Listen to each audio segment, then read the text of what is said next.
dim lit chandeliers glow. We'll sip our worries away, nice and slow. Your laughter ripples like sweet warm wine. In this jazzy sultry space you're mine. The saxophone croons a velvet tune, while melodies dance beneath the moon. We'll toast to moments both grand and small, in this hazy, lazy, jazz-touched hall. Let's sit together in the mellow night. We'll drink to love till the morning light. Every glass we raise a promise true. Here's to the magic in a drink with you.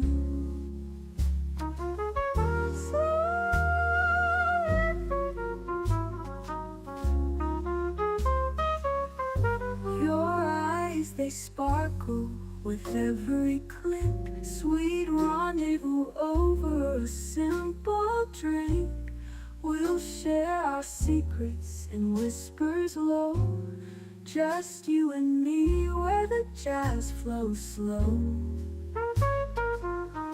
The world outside fades into the mist, but here it's our own dreamy tryst. With each sip our worries drift away. Let's stay together till the break of day. So let's sit together in the mellow night. We'll drink to love till the morning light.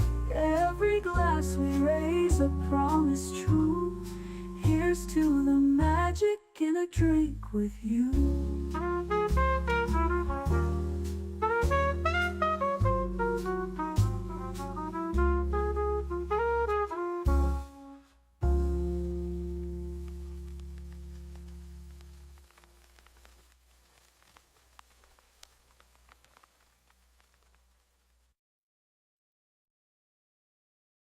The following live stream has been approved for appropriate audiences.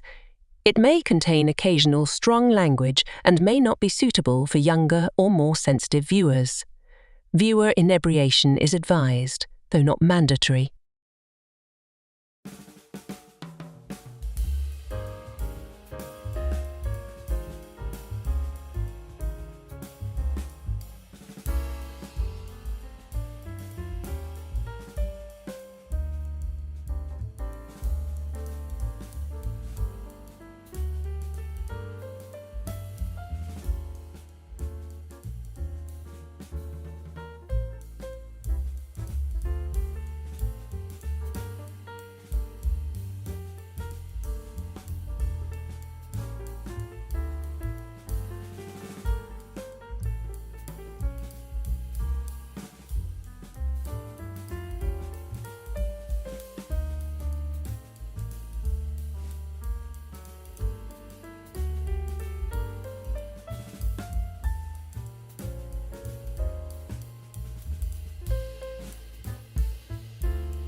Last Call is streamed before a live audience.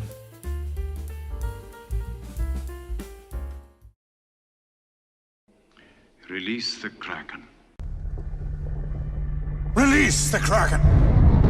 The Kraken!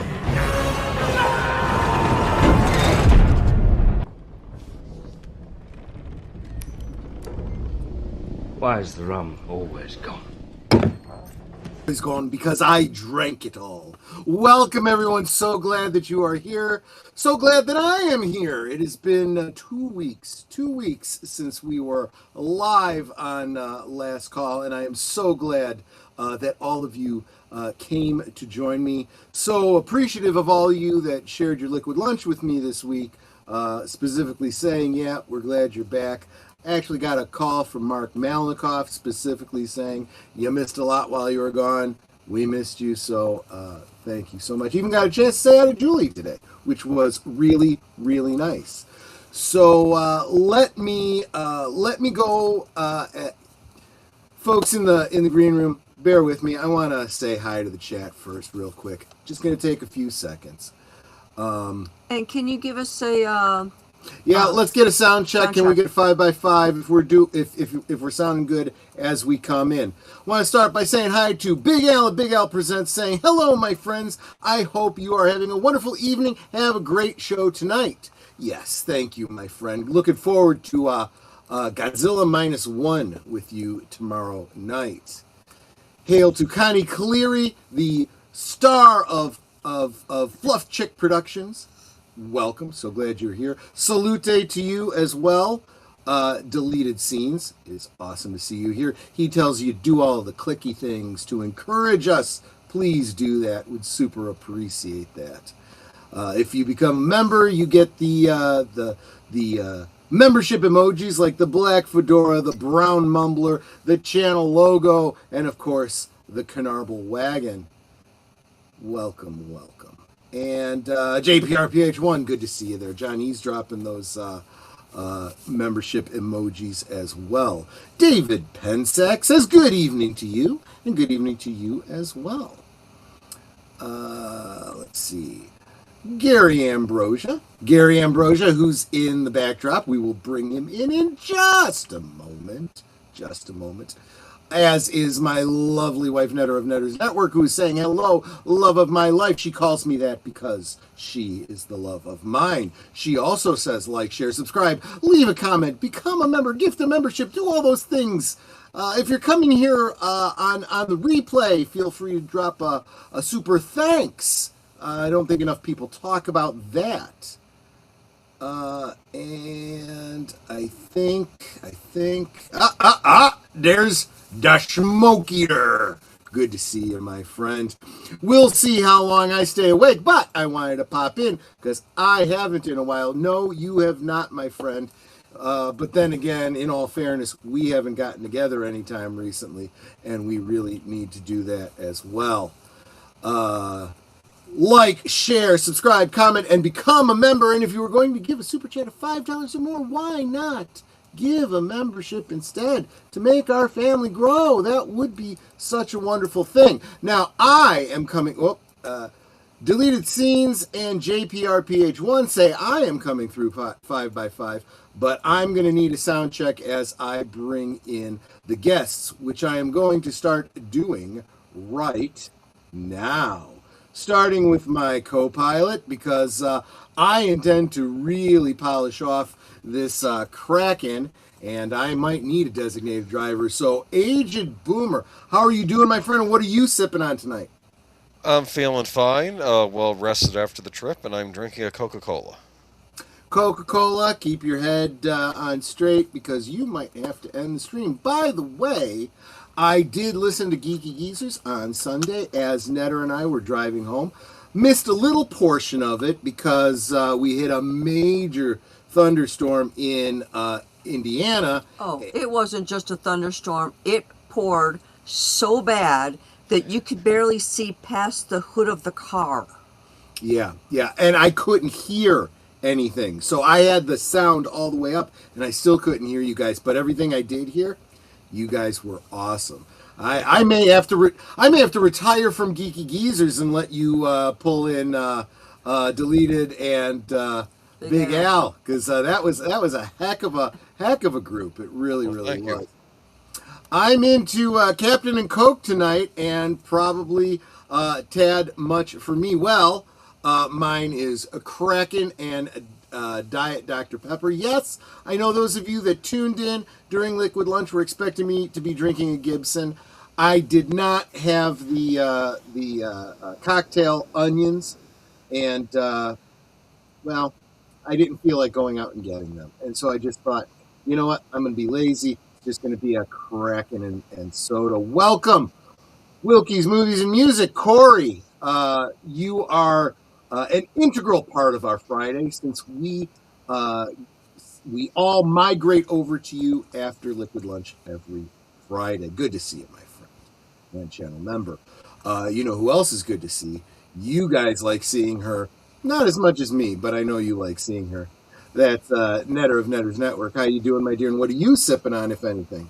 I am currently sipping on my Just plain water, it looks like. Well, no, it's not water. It's just in a different container. It is my That's polar vodka. brand seltzer water, blackberry mango, but I have it in another bottle because if I don't finish off my can, since there's no way to like put a lid on it really, so it stays. So she's got these carbonated. little water bottles, right? Not the full size Yeah. bottles, but like the really kind of cheap plasticky ones that are a little bit smaller. She pours what's left of her fizzy water into it, and it must work because when she goes to open it the next way, it goes boom, and she opens it up. It's freaking amazing. Sometimes I don't know she's about to do it, or I don't know that it's not regular water, and I'll be like, "Oh crap, what you have it?" You know. I try to warn him beforehand. It's like, I'm going to open this. It's probably going to make a At noise. this point, she does. She has to warn me. That's true. Geek Flag with Nate knows. It says, I'm drinking a Polar Root Beer. There you go. There you go. And let's get our special guest in here. Gary, yeah, well, you are special. Let's be honest here, right? You might have been muted there. Special? Who, me? Yeah, Get out of here. Well, maybe a little the short special. containment unit. Yeah. How are you doing and what you sipping on? What am I sipping on? Well, let's see. It's okay if it's Pellegrino. That's The most perfectly expensive fine. water on the planet. It's like 12 I bucks mean, a bottle really, here. you Yeah, know, it's almost as expensive as the gas in California. But yeah, there you yeah. go. But it's Now, it's good. just for the sake of the audience that may or may not always tune in to Friday, excuse me, to the Wednesday night Doomcock stream, you are currently in a containment unit in Xanadu, correct? That's not correct. that is not a green screen behind you. No, right?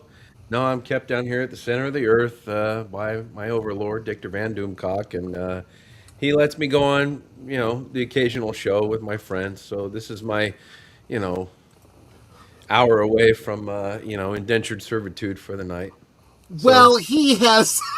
He's had me on as a guest a couple of times, so I guess he probably figured. Well, He has. You it's better be true. careful because one day you're not going to make it out of there, and you're going to be stuck like me. Well, I don't know. I think more and more people are kind of feeling like, okay, here I am separated from the world. Maybe it's not such a bad thing. It's, and we have another guest here today. Someone you might know, Gary Ambrosia. Just making sure, giving him a second to make sure he's ready to come on camera. Oh, there you go. Yeah, there he is. Andy Masterson. See, he's a little late today because this is our resident Captain America, and he was frozen, and Gary forgot to thaw him out, so Gary had to. Oh, it's my fault. Yes, it is. I like that. Boy. You'll let anybody on this show, won't you, Troy? Jeez. I know, right? Well, no, seriously. Some of the people I've had on the show, I look back and I go, well, that was a show that happened. It happens from time to time. Yeah. I think Andy's having a tough time. He had to click off his camera, but he's a good-looking guy. We'll get back to Andy in just a second. But yeah, so this panel of people that we're looking at, there he is. Oh, wait a minute. I gotta do this. There you go. When Captain America throws his mighty shield, all those who chose to oppose his shield must yield. And if he's led to a fight and a duel is due, then the red and the white and the blue will come through when Captain America throws his mighty shield. There you go. Where the hell did you put my Geritol? This is what they really should have done when they did that end game and they had Chris, what's his name, go back in time and then live out his life with Peggy and whatnot. Instead of aging up Chris, what's his name, they should have just cast Andy. Really, that would have been perfect casting. It probably would have been better casting. I think that Andy's in better shape than what he looked like at the end of Endgame. Just saying, But Well, he was 100 years old, so. Anyway, so guys, tonight Tonight we are doing a little bit of when you get together with friends, for big vacation getaway together, you're sad when it's over and you just want to touch base and say, hey, we're going to do this again, right? So I wanted to have a stream where I could get everybody together and share. So Netter and I drove from Chicago to Orlando, Florida. Took us 2 days because we stopped and got a place to stay overnight. If you listened to Netter's network last night, you know the story about, trying to get a room for the night. That was, I'm like, it's not like she's even carrying the baby Jesus. I don't know what's going on here, but anyway, we did get a room. We stayed the night. We made it in, what was it, late Wednesday that we got in? Yeah, we got in about Wednesday evening. 6-ish or so. Yeah. I wanted to make sure that we were there and settled and everything. And then Andy and Gary, you guys both flew in, which was probably your own little bit of an adventure. the way the airports are, I'm telling you. That's why we drive. I'm tired. Say it again? Boy, are my arms tired. Boy, here I'm sorry for flying. That's an old joke. Maybe for a new audience. I don't know how many people here have never heard that one before. Real quick, I want to say hi to a new face I'm seeing here. Hoot Owl. You just arrived. Good to see you, my friend. And time for a jailbreak, says Deleted Scenes. Yep. Well, no. In fairness, just a couple months ago, you escaped and you did the whole groveling thing, so it might have to be a while before you get another escape. Yeah, I can usually fool him. Every few months, I come up with a nice little scheme. Is it better that you're not stuck in a station with robots and waffles? Is that? Yeah, it's all right. There are robots, but they're not very attractive. They're not of the female gender. So that sucks. Yeah. Well, let's be honest. Are you assuming their gender? It's really not that hard to say, hey, Doomcock, you're running low on booze. So you want to go get you some? And he's like, sure. That's usually how I get out for 15 minutes. I feel like poor Doomy. Every time I see one of his videos go up, I feel like he has to drink. Because it's like, okay, just saw the most recent episode of Starfleet Academy, and and Harvey's like, just have a drink, just have another drink, and maybe push the button while you're at it. That's what I expect. He won't just let just anybody on the show. He hasn't cut me loose just yet, and for very good reason. No. I had been planning, and I'm still planning this. I'm expecting to get the Smoke Eater on. We're going to do an interview. It's probably going to be a standalone video at some point in the future, because what I want to talk about is the one comic book in the whole history of comic books that this guy appears in. Just want to share about that and how he helped make that happen. Yes, I am in a G.I. Joe comic. I really, really am. So let me see. And then he says, only 2 days? There are so many... It's funny he says this. There are so many things you had to miss that way. Dear Lord, man, let me plan your next trip. You'll find out so much about the world you never wanted to find out. Well, yeah, because he wants me to stop and see, the plastic encased world's largest condom or something like that. I just, no. Netter actually did the same thing. She planned out a 2-day trip with ChatGPT. With a bunch of different things that we could see, and we saw the sum total of 0 of them. It's just, hey, they were options, and we passed on them because I wanted to get there. I just wanted to get there. So Thursday was the day when things started to happen. Got together with Pops from Pops on Pop Culture for lunch. Pops, and I guess we're going to call her Moms, Mrs. Pops. I just called her Mrs. Pops. Mrs. Pops. We went to a little comic book store in Orlando that he had never gotten a chance to see, and then we had lunch together, which was just wonderful. And he could not stick around. I had hoped he'd have a chance to get together with Aged Boomer and Andy and Gary, but he couldn't. He had time restraints, and so what I have to do is and just remind me of this, Aged Boomer, that we got to get you and him together. I want to look you guys up online so that you and he's way north, you're way south in that wang of the country that you guys live in, and you guys have to meet in the middle to have a meal together or whatever, meet. But it's a sin if you guys don't. You live in the same state. You really we'll get should. to it. We'll get to it at some point. I know you will. But so then Thursday night comes along and Gary and Andy get in. And only then does Aged Boomer drive in, because he had to work, because he's indispensable at the library. They couldn't do without him. So so we met up at I don't remember where we were at, but we were at the City Walk or whatever it is on at Universal, right? Whatever that was called. Gary, do you remember the restaurant that we were at, Gary? I will defer to Andy to that, because I've only been there a couple times. What's it called? Acapulco or Tijuana or something like that?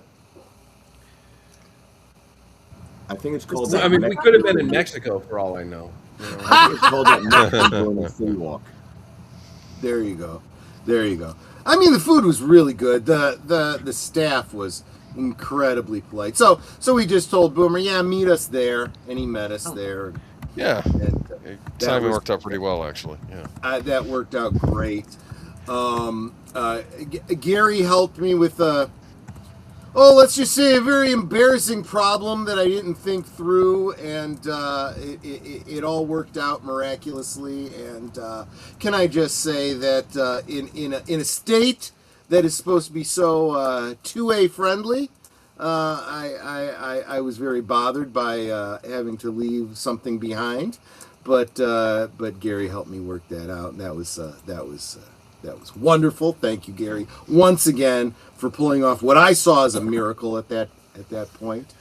And then nobody ever checks the planter pot. How's that again, Gary? I said nobody ever checks the planter pots. Yeah, that's exactly right. And Netter, remember at the bottom of a planter is basically mud. So just remember, anything I put in a planter pot is going to be muddy. Just the way it is. And I cleaned your little toy and put it away. Thank you very much. Wait, I was told this was a G-rated stream.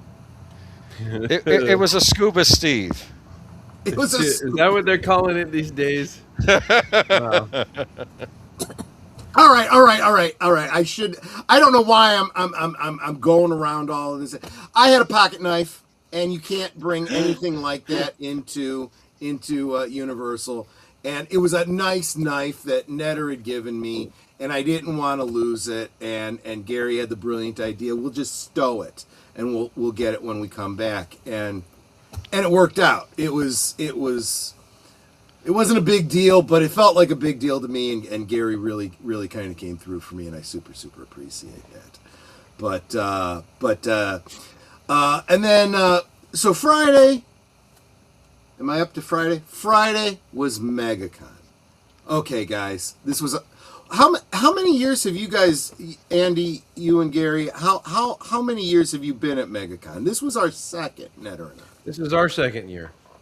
Oh, yeah. I didn't realize. Okay, and I think it's going to be our last. Yeah. Okay. Yeah. So why don't you share a little bit of your thoughts on it? We did talk about this at the convention. So.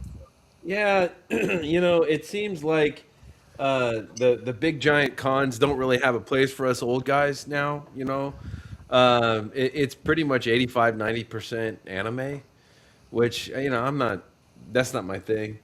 It's extremely crowded. Oh my God, there's so many people. There's too many people in one room. way too many people in one room, and it's like the size of a football field. So you figure you could put a lot of people in there. Yeah, well, they put even more people than you would think would be a lot of people, and it's an ocean of people just moving around. You kind of have to go with the flow, and I don't like that.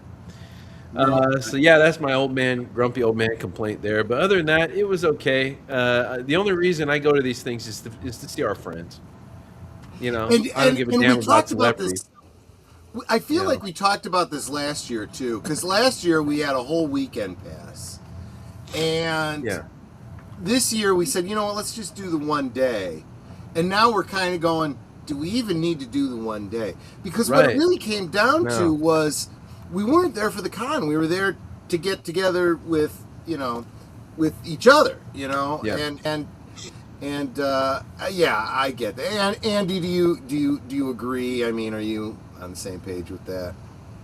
Yeah, and they get upset about the littlest things. I mean, you compliment one person on their Ricky Burrow cosplay, and they get all mad at you.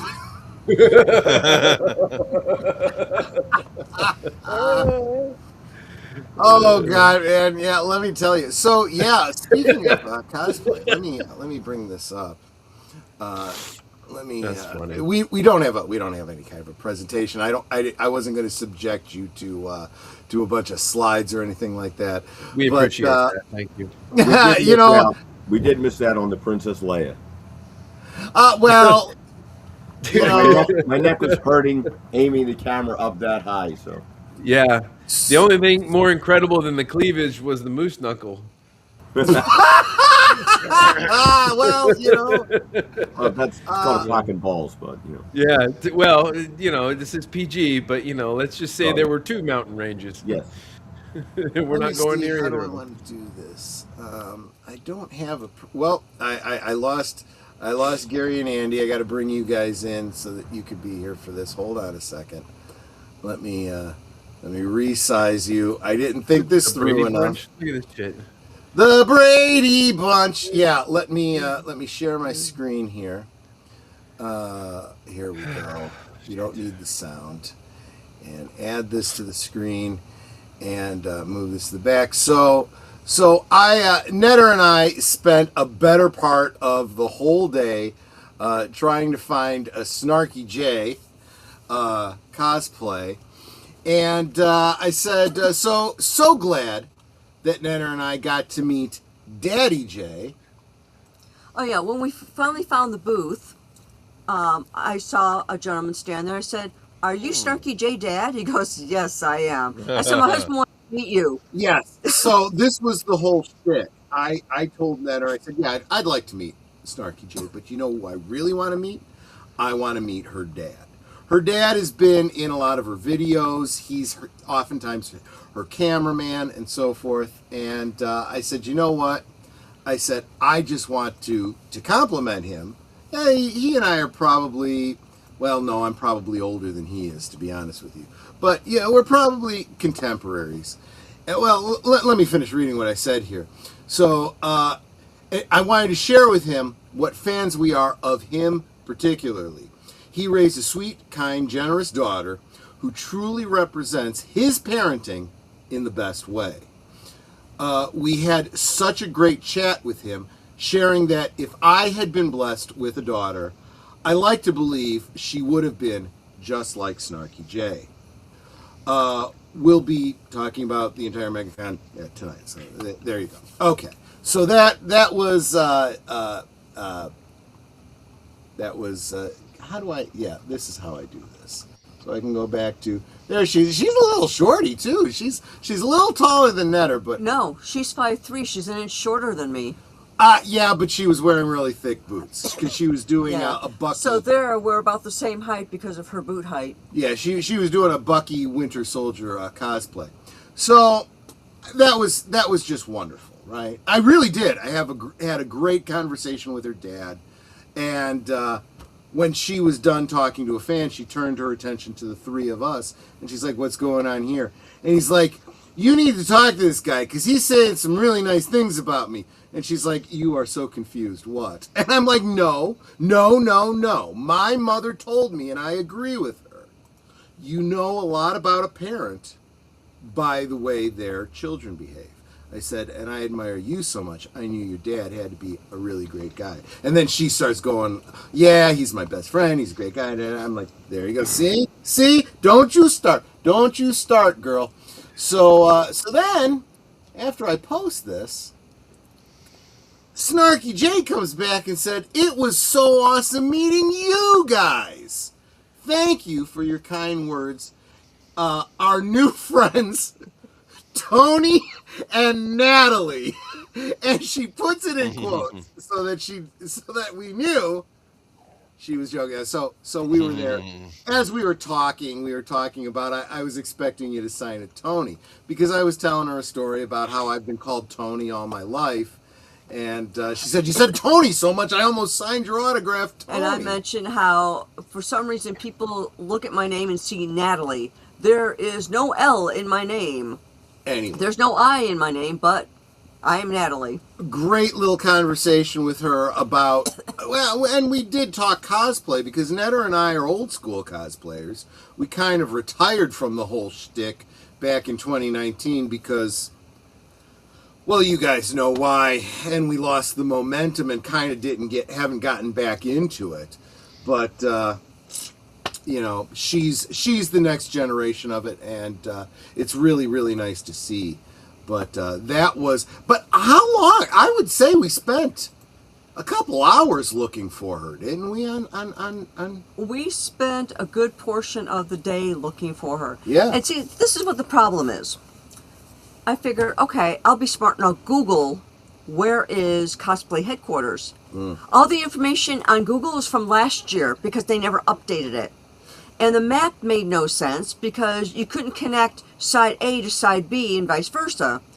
So I finally had asked one of the people that worked there, I was like, tell me how this side of the map connects to this side of the map.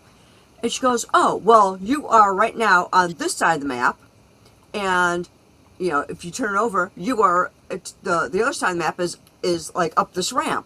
I'm like, okay, why is there no direction on here to let you know what's what? And then I happened to see something about cosplay, and I'm like, okay, it doesn't say cosplay headquarters, but it says cosplay. So I was like, let's head that way. And sure enough, there she was. Yep, exactly right. But none of the people that worked there knew anything. They didn't know where anything was. They were giving bad advice or anything, and then they're like, oh, yeah, because the advice I was given is that cosplay headquarters was across the walkway into the southern part of the... Which it was last year. Yeah, but it wasn't this year. It was all in the one section this year. So I was like, yeah, they didn't know jack. I did want to share one other thing about, and I forget, I'm sorry, whoever it was who brought it up during Liquid Lunch. That's what I mean. The new media, and here we were, WDW Pro was there, and the guys from Geeks and Gamers were there and everything. And honestly, you know, the con treated them like crap. There was a booth for Marvin Montanaro and Lauren Connor. Yeah, right. Lauren, and yeah. but it wasn't a WDW Pro like branded booth. It was like they were sharing with somebody else, and finding them was almost as difficult as finding Snarky J. It was just ridiculous. Right, because where the number said it was on the map, it's like I asked the booth number and they gave a completely different booth number. And it's like, okay, well, because we were finding like, there's 2 letters and then like 118, and right across was 119. And the guy goes, well, we're 119, so 118's got to be around really close. So we're walking like past and back again and going to the other side. Can't find it. We start walking down another aisle. Troy happens to turn around, sees Montenegro, and goes, oh, there he is. Yeah. No. If I hadn't recognized him by face, I would have not known that it was him. And it was a great interaction. I had met him last year. He did a panel last year. Of course, he didn't recognize me or remember me or anything, but it was a great exchange, and those were the highlights of the day for me. Meeting him and meeting Snarky J and Daddy J. Other than that, I didn't really need the convention. I could have just done lunch with Gary and Andy and then, dinner later on or whatever. You know what I'm saying? I mean, yeah, it's like I surmised it as whoever organized it last year did a fantastic job. You could find things. It was easy to move around. I mean, it was still really crowded, but everything, you could find everything. Yeah. The map made sense. Everything was where it should have been. This year it was like they threw in a blender and just hit crap all. Let's just put whatever. Yeah. And Gary, you couldn't find anything. Gary, what were you going to say? I'm sorry. Nothing. Oh, okay. I was going to say something. Oh, okay. Yeah, what were you going to say? You didn't try giving some of those events a chance. I had mentioned speed friending to you, and you just scoffed at it. Okay, so instead of speed dating, speed friending. Can you, because you read that in the little pamphlet thing? Could you explain to the chat what speed friending was? I don't. This is my imagination. So there's speed dating. Yes. So I imagine this is if you need a friend, you go around and you sit at the table, and you go up to, I guess, a person and just say, hey, do you like Pokemon? And, see if the other person likes Pokemon. I don't know. Making friends was different when I was growing up. You didn't necessarily have a lot in common with your friends, but you just, okay, you want to hang out, I'll hang out. I don't remember that. It was a very eclectic collection of people, that's true. But I've gone to conventions for many, many, many years, and that's always been true.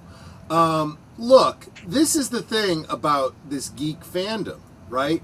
You meet people that you share certain common interests with, whether it's Star Trek, Star Wars, anime, whatever it is. You may not agree about politics, religion, any of that kind of stuff. Doesn't matter, because you're there for the fandom. And then if you could find a way to meet in the middle on those other things, that's great. That's what friendship's all about, right? Yeah. Just my thought on it. Just my thought on it. But so you guys are thinking. So we haven't had this conversation offline. We're having this conversation online, I guess. Gary and Andy, are you thinking maybe not doing MegaCon at all next year?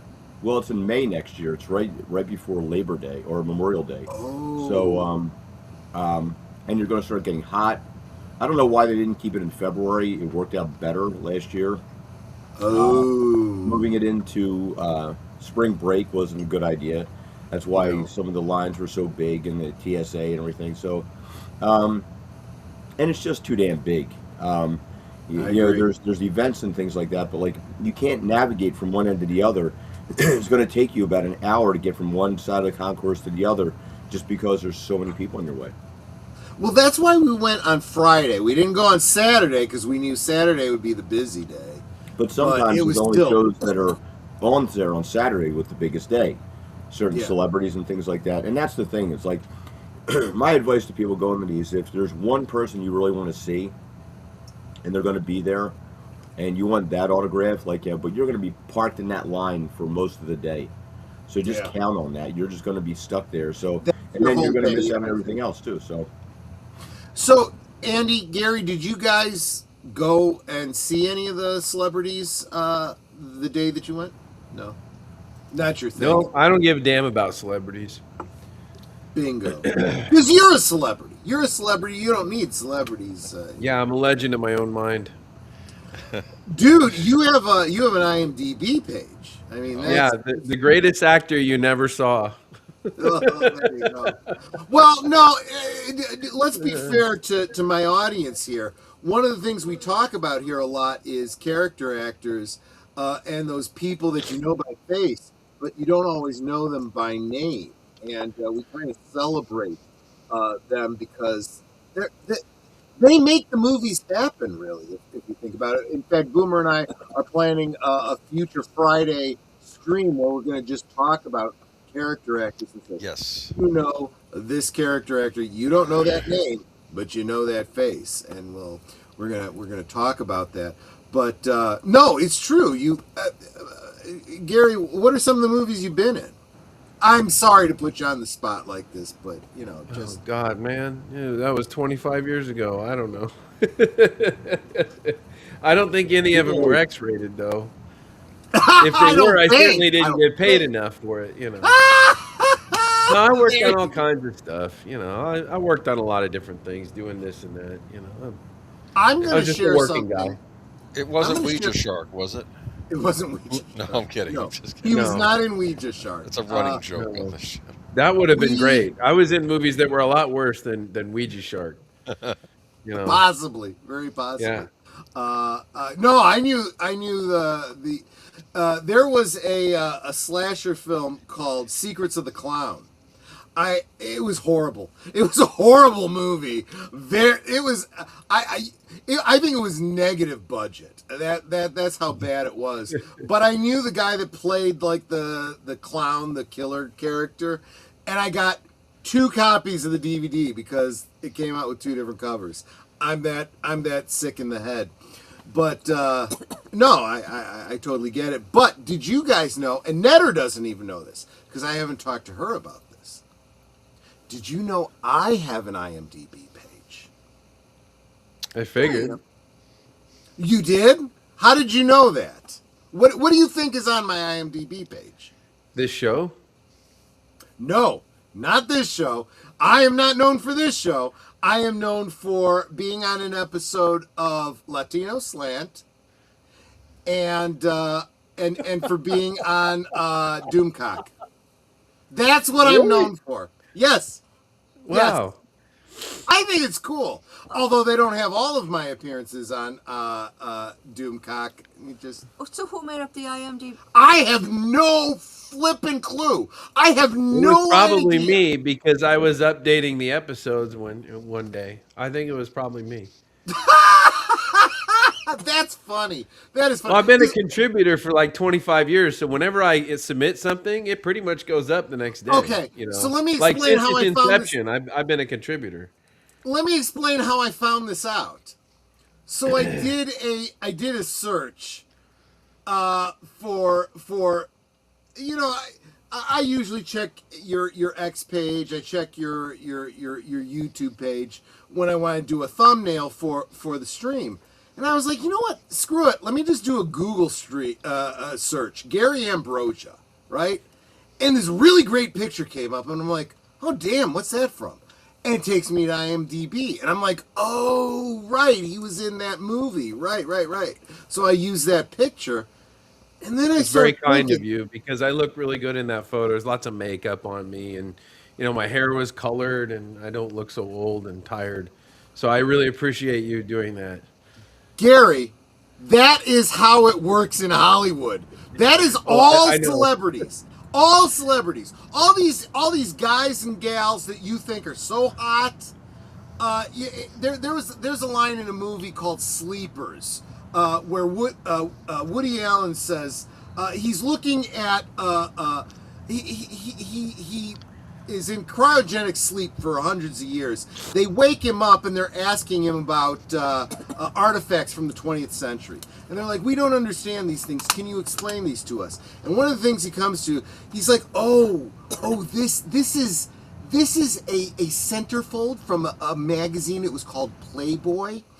These women did not exist in real life. They were, you blow them up and you take their picture. You know what? Let me just take that and I'll do a write up on this for you later. No, that's exactly true. That is, those people you see on the silver screen don't really exist in real life. They exist to get the shot. If you could see them behind the scenes, they look like the people all around you. They're just normal people. Gary and Andy are a cut above the average person just because they're awesome people. Well, people say they recognize me a lot, but that's just because of that damn picture in the post office. Yeah. Well, there you go. And all those movies he did back in the 70s. Thankfully, Wow, thankfully chicka, VHS wow, didn't wow. have- Yeah. I kind of wish So- I hadn't have searched for those movies because I've seen things I didn't want to see, you know. I mean, I'm close to my buddy Andy, but, you know, now I'm... That was a hell of a mustache. There Yeah. was Netter and I in the whole cosplay thing in the past. We had friends that you know, you do a search. Oh, let's see what this cosplayer is doing. Oh my gosh, I did not want to see her naked. Yeah. What? Oh yeah, No. yeah, it happened. It happened. It happened. And but you know, this is the danger of the internet these days. You just got to be careful. Sin's Corner has an IMDb page, but it's because I credited entries for my movie reviews, so I could have a listing of them there. Oh, that's interesting. That is very, very interesting. Yeah. I didn't know that. Your IMDb page is very empty on the details of your life. I'll be happy to expand it for the benefit of all mankind. I can just imagine that, the Schmoke Eater. That's, yeah, that's... I can imagine what you would contribute to IMDb on my behalf. But in fairness, he probably knows me better than most of the people in the chat. So, you know, so we're just going to say it. So we'll move on from the MegaCon thing. Saturday, we kind of split up a little bit. It was me, Boomer, and Netter in one group, and Gary, Andy, and a couple other people in another group. And we went to Epic Universe. Universal Epic Universe. That was, look, last year when we went to the after parties and stuff for MegaCon, they were held at Universal, what is it called, City Walk? And one of the places had this big mock-up of what Epic Universe was going to look like. And I was so fired up about this, and me and Netter and Boomer were kind of excited about the whole Dark Universe thing. Well, Boomer was also very excited about the Nintendo universe. I knew that Netter was a big Harry Potter fan. I thought she'd be more into the Harry Potter experience than she was. We'll get to that in just a second. But I promised Netter, I said, look, next year when we come back, one day we will just go to Epic Universe and experience that. So because we were in two different groups, Gary, Andy, I didn't hear what you guys did and all on Saturday. What did you guys see? What did you guys do at Epic Universe? We cruised around and we checked out the Dark Universe, which was great. That was my. We favorite. kept missing each other. We were at different. You know, that was my favorite of the universes there, and that park is amazing, folks. You really got to check it out, especially if you're a Universal Monster fan. They're already expanding it. They're going to expand Legend of Zelda Land or Legend of Zelda ride in the Nintendo Land, and it's going to be really neat. The Donkey Kong coaster was great. It was a lot of fun, and there are so many people there, so many people, so many families. But the nice thing about it is it seemed like they regulate how many people they allow into the park at one time. So you're not fighting oceans of people. Yeah. It's pretty. There's a lot of room. You know, that was great. It was a very quality experience. So yeah, just wanted to share. If you are planning to meet up with some friends or whatever, make sure you do that well in advance, because the park really does sell out of tickets, and you'll be left on the sidelines. That was one of the things that one of the people that was in our group. He's like, I asked, I said, hey, you're going to go to Epic Universe. Did you get your ticket? He goes, oh, I'll just pick one up, the next day. Yeah, I'm like, no, that's not the way to go. I don't think you're going to be able to. They're sold out. Yeah. I said, I bought mine as soon as, I realized we were going. And at that time, they were like $195. And then I looked like 2 weeks later and they jumped up to $199 and then blinked and they sold out. Well, Gary has made a joke in the past. Well, wait a minute. That sounds too much like planning. But let's be honest. There are certain things you do have to plan if you're going to do these things. Netter, there was a particular restaurant she wanted to go to. We didn't get to go all weekend because you needed to make advanced which is weird because like last year when we went, we just walked in. We just walked in and we got a table like right away.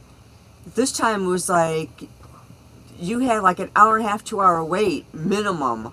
So it's like, I'm probably building up the sandwich that I had more in my head, and it's probably not as good as I remembered it, it being. Deleted Scenes has an IMDb page too. Okay, guys, you're making me feel not so special anymore. But that's okay. Okay. That's okay. I don't have one. You should. I should. don't. We'll have to fix that. We'll have to fix that. Anyway. But one of the things I was... Oh, go ahead. I'm sorry. To go where? No, go ahead. I was going to say we did go to Das Steakhouse. Yes. And yeah. So you know what? Before we get into it, because I think this is what we're gonna have to dig into the whole epic. You know what? I just realized we're coming up on the 10 o'clock Central Time. I want to go ahead and drop the promos real quick because guys, I don't want to sit and tell you what we're doing all week at the end of the stream and whatnot. Give me 3 minutes right now. I'm going to play my promos. When we come back on the other side, we're going to talk all about the Dark Universe and maybe a reveal of Aged Boomer. Because Aged Boomer and I took a picture together. We'll see. Give me just 3 minutes and stick with me for this. We'll be right back. You are watching Last Call, streaming every Friday night at 9 Central, 10 Eastern. Come on in, pull up a chair, and have a drink with us.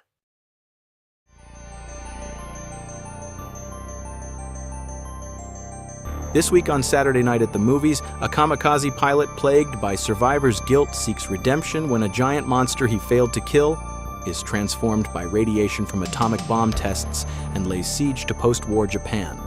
It's the 2023 Toho epic kaiju prequel, Godzilla Minus One, rounding out Monster March on Big Al Presents Films with Friends. Saturday at 9 Central, 10 Eastern. In a world where nearly all the entertainment is remakes, reboots, and rehashes of older properties, maybe it's worth it to get some commentary from people who experienced it all when it was novel and fresh. Catch Boomer and Pacelli on Geeky Geezers every Sunday night at 8 Central, 9 Eastern. Hello. While you're here, please visit our merch store where you can get cute t-shirts just like this. Link in the description below. Or use this QR code on your mobile device. Hope you find something you like. Every Monday night is Members Night at the movies on Last Call. Members enjoy an exclusive watch party just for them, and you can join too for as little as $1.99 a month. This week, the members will be honoring Chuck Norris with one of his films chosen by popular vote. So members, go to the community tab and choose your favorite. Then, join us on Monday to remember the herald of the modern action hero and a timeless masculine figure. And if you're not a member, please consider it. It really helps support what we do here at Last Call. Thanks. This week on Live from Sparkwood and 21, Cooper questions Dr. Jacoby, who suspects Leo Johnson is the killer. Gordon Cole, Cooper's supervisor, calls in with Albert's report. Josie Packard spies on Ben Horn, and Catherine Martell and Hawk tracks down the one-armed man. Join us this Tuesday at 7:30 Central, 8:30 Eastern on Deleted Scenes and Affiliates, where we will get a bonus update on Invitation to Love from Lucy. This week on The Return of Sherlock Holmes, Inspector Lestrade reveals to Holmes that someone has been inexplicably breaking into homes for the senseless purpose of breaking small busts of Napoleon. Fans of Star Trek The Next Generation may enjoy an early appearance of Councillor Troy, Marina Sirtis, in The Six Napoleons, this Tuesday at 9 Central, 10 Eastern on Last Call Presents. Did you top off your glasses? We now return to Last Call. So I wasn't joking.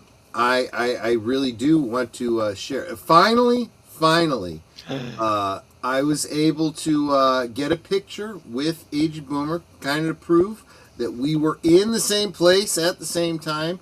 Look, Boomer and I, how long have we been doing this about 6 stream? years now? It's about 6 years. I mean, we didn't get real serious about it until maybe the past couple, but on and off, we've been doing streams together for a long time now. But we had never met in person until last year at MegaCon. And you were only able to come up, have dinner with us, and you had to get back home. In fairness, that was me and Netter. That was our fault because it was all last minute last year. So we it was all put together and you were able to. But this year we planned it out 6 months in advance or something like that. So you were able to drive down. You stayed in the same hotel we were at. It worked out perfectly. So then the three of us, and then you guys down here separately, we went to Epic Universe the following day. And so one of the first things we did was Boomer and I got a picture together. And let me, where is it? Presentation. That's the promos. Presentation. There we go. There's me and Boomer. Look at us. He is taller than I am. He is a natural redhead. Ladies, he's very tall, very good-looking guy. Just saying. And single. So let's, And if nothing else, ladies, just listen to his voice. He does have a great voice for broadcast. Seriously, I stream with you all the time, and I don't notice it. But when I was listening on Sunday, I was like, he's got a great broadcast voice. He really, really does. So, but yeah, I got a little bit of sunburn that day, but it wasn't that bad. But I didn't notice till I got home. My nose got a little bit red, and Netter was like, "Yeah, I think that's the sun. I don't think that's the booze." I like how you were able to keep the hat. Well, Netter wore a hat too, and she's got very pale skin. I've at least got the Mediterranean thing going. That yes, I spend most of my time away from the sun, but I've got a natural kind of. Yeah, usually I burn, and I didn't even get burnt on my ears or anything. That's very true. But yeah, so there you go. There's Boomer. Boomer and I were actually together in the same place at the same time. But so let me tell you the shtick behind, and I'm still digging into this. There is a very okay. If you go to Disney World, if you go to where do they have the Harry Potter Diagon Alley? It wasn't this. It was it's another park that has the Diagon. Universal Studios theme park, right? Not Epic Universe. It's another Universal property, right?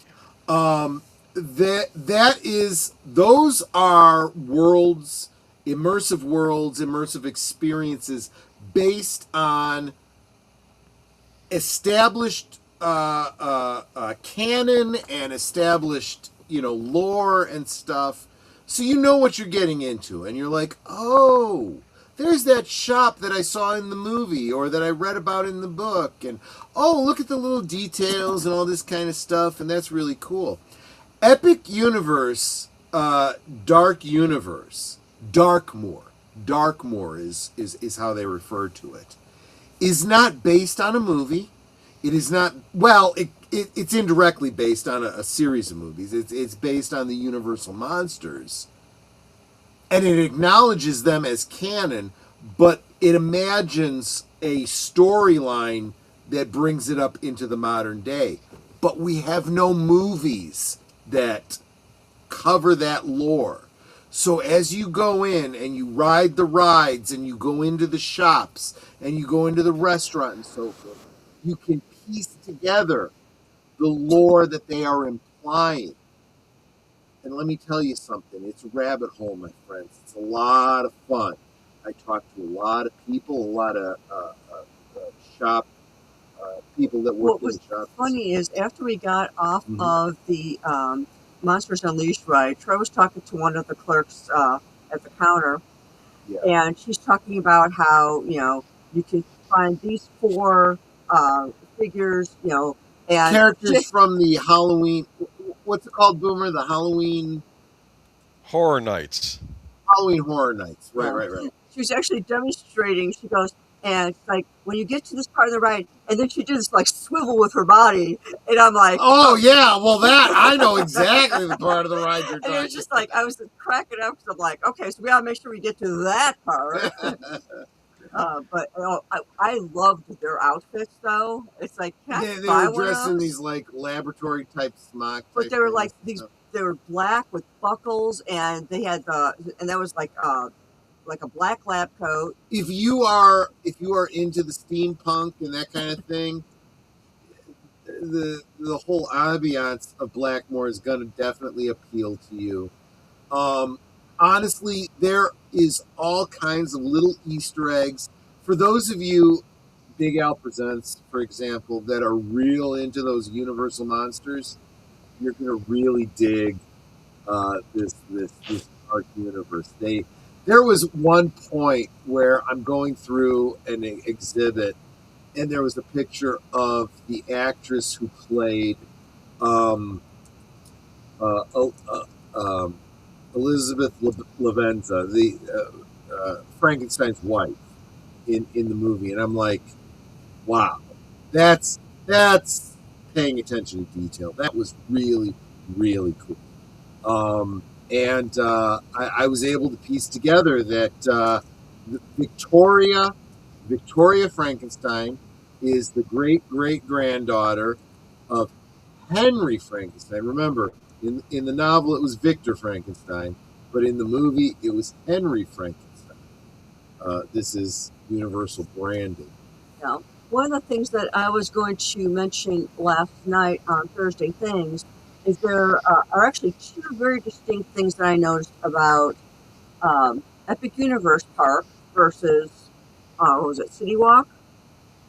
One is that Epic Universe, by all the bathrooms, they have a water bottle filling station, which they do not have in the other park. Yes. Which was a life-saving for me because I was so that's thirsty. A quality of life thing. Yeah, it's like, because on Saturday when we were there, it was 80 degrees. So very hot. You walk around, you get very thirsty. That filling station, like, saved my life. Because they charged, what, like $6? It's $6 a bottle, yeah. In fact, that ticked me off because there was one ride that I went on and it says hold your loose items. So I had my water bottle in one hand that I just bought, and so I only had a couple sips out of it. And I had my phone in the other, and this girl goes, oh, you can't have that on the ride.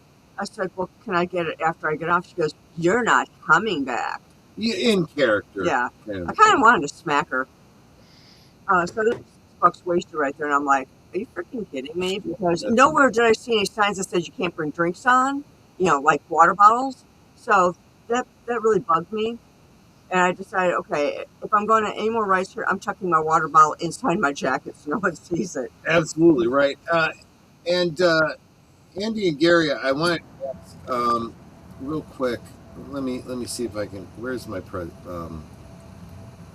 is this it? Nope, that's not it. Well, he's looking for that. The other thing I wanted to mention last night was that at Epic Universe, they have lockers that you put all your stuff in before you go on the ride, which if they had it at City Walk, I did not see them. Yeah. Did you guys see this? The werewolf tracks in the cement? I did not. So we caught this. This was the kind of thing that you would totally miss if you weren't really looking for little details. I think this was right after we left the, what's it called, the steak, the restaurant with the steak something. The Steakhouse. Steakhouse, yeah. Steak spelled S-T-A-K-E, Steakhouse. Look at that. That's me. Those are my feet. So I'm putting my foot next to it. That's the span of the werewolf. You know, his right and left foot. And just across from that, it's not as clear. It's like you see, it looks like, I don't know, a gutter or something coming down off the sidewalk. Right in front of it is another paw print. Yeah, so I thought that was a very, very clever little detail that I think most people probably missed. That's the kind of thing that you're seeing. God, I enjoyed my time so much there. Andy, Gary, what kinds of things did you do and notice that you know? I really love the Colin Clive painting at Monsters Unleashed. That was really cool. Right? That was exciting. The artwork in the ride was excellent. I think that the restaurant was cool. It was a great experience. It really, really was. The merchandise there is pretty neat too. I almost actually fell for it and bought some stuff. I was this close. There was I talked to the folks that worked. Obviously, I spent a lot of time talking to the people that worked there. There was a vinyl album of the soundtrack of the music that they play in the rides and so forth. And I thought about getting it. I'm like, do you have it on CD? And they're like, no, we only have it on vinyl. I'm like, are you shitting me? Really? Seriously? I'm going to have to buy the vinyl and convert it to CD myself? That's ridiculous. You know, I'm just like, do you realize? I don't know. But maybe it's harder to put that online. Maybe that's why they made it vinyl. Well, you got a point there, but I'll bet you it's out there. Yeah. I'll bet you it's out there. I haven't looked yet, but there you go. But they had some cool stuff. They had like a rubber, cosplay type of vampire steak and, things like that. They had cosplay for all the different monsters, for Dracula, Frankenstein, Bride of Frankenstein, the Gill Man, and so forth. And they're what you would expect. The kind of party what's that, party studio or whatever, the Halloween type style. And I'm looking at them going, yeah, if I was going to do a cosplay, this wouldn't cut it, but I dig for what they were going for. Yeah, some really cool things. And then they had these little vials of like liquid candy for each one of the monsters. I thought it was really kind of neat. There was a store there, Dr. Pretorius, yeah, exactly, from Frankenstein. That was really cool. That had like on display, they had like a homunculus, on display. I thought that was really neat. You could go in and get like makeup done so that you could be like the monster or the werewolf or a vampire or whatever. You know what they should sell? They should sell miniature glass cases with his little creatures that he made from the movie. You're right. I think they're missing. Yeah. They're definitely missing a marketing opportunity there. And I also feel like there should be a licensing agreement with Lego. I'm surprised there weren't like Lego available there. Listen, my dream, and I don't know if this dream will ever happen, was for Lego to do sets based on Universal Monster movies and for the sets to actually be black and white. I doubt this will ever happen, but I think we did. I don't remember if it was the Good Old Days on Geeky Geezers or something. We talked about what were those? The vinyl applique. Color forms. Color forms. And I had a color form that was Dracula's mansion. And it had the Gill Man, and it had the mummy, and it was so neat in a very tongue-in-cheek kind of way. But it was really, really interactive. And you could open up the. It was a layer on top of a layer. You could open up the coffin for the Mummy and for Dracula, and you could put Frankenstein on the table and stuff like that. And I thought it was so cool. No, I take that back. Gilman was in a bathtub. I mean, it's just that kind of silliness. But hey, yeah. Troy, I'm not sure if you're checking the private chat, but Andy and I got to get going. We're 15 minutes. Oh God, I didn't realize I only that's had all you right. for so long. Gary and Andy, both of you guys, what have you got coming up that you guys want to share with everybody? We're just running our mouth every Wednesday.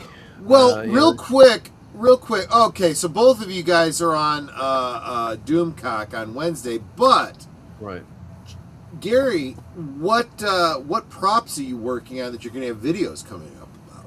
Oh man, lots of Star Trek stuff. I just bought a whole storage unit full of stuff from Star Trek, so I'm real excited about that.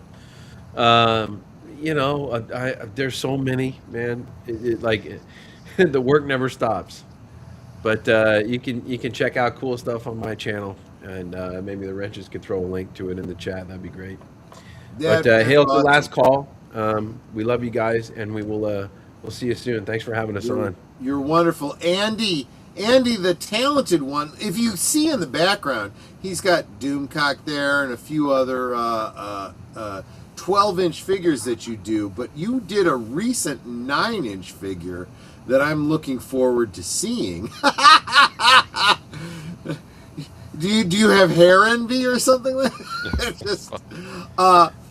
This guy, check out his channel. He's got some videos where he is by hand sculpting heads for 12-inch figures. He is incredibly talented. When other channels call him the talented one, this is what they mean. And this poor bastard did one in a scale that he is not used to for yours truly. He did one in Mego scale that I haven't seen just yet. I'll do an unboxing when that arrives. But definitely check out his channel for that.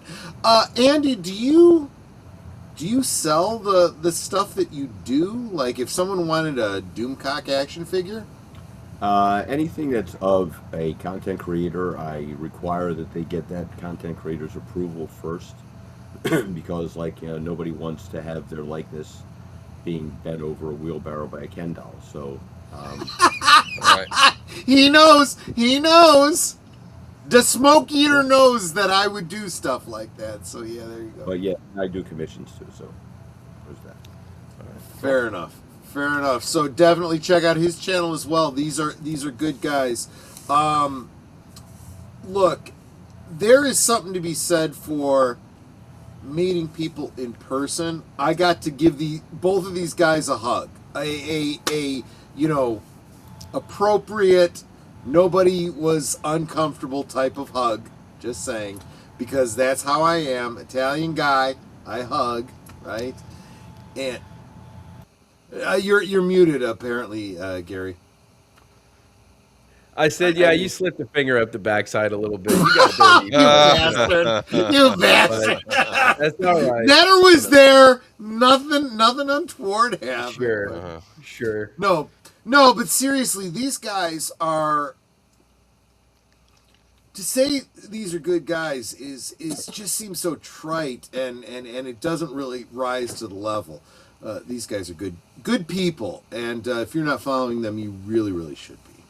Thanks, and by all means, make sure you follow Doomcock. You can see them every Wednesday night on Doomcock's channel, Overlord DVD.